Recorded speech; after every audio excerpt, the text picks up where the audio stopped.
Dear friends, I think there is a sense in Israel, there's a problem with Israel that I have called in the past, when I was at the World Jewish Congress, self-delegitimization. There's a difference between self-criticism and self-delegitimization. And what happened, as I see it, in terms of hasbara, public diplomacy, being held hostage by constants, by policy and by politics, is that we adopted 23 years ago the narrative of our opponents. We adopted their narrative, we pushed their narrative. Arafat received a Nobel Prize because of the narrative that we adopted.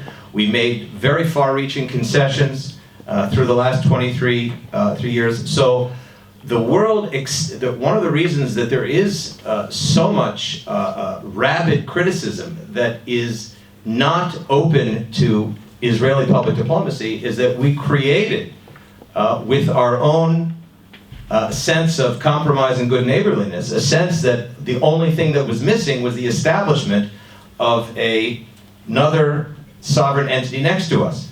And the fact is that the other side, in Arabic, in their own culture, had a completely different discussion going on during all these years. And those of us here in the room that speak Arabic, understood Arabic, know exactly what I'm talking about. It had nothing to do with what we were talking about. It had nothing to do with what the United States was talking about. It had nothing to do with what the European Union was talking about. They were talking about defeating the Jews and recovering the lands of Islam. And you can read it today in the literature. Read it in Hamas. Hamas. Who got the Israeli soldier arrested in the UK? It was Hamas in Gaza that has operatives in London.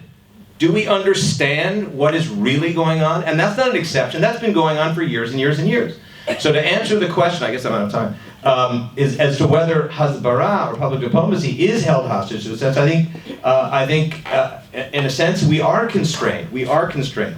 But we have to be prepared to go on the hasbara offensive in a dignified and gentlemanly manner, the way Morris taught us to do. But it's not always about defending Israel.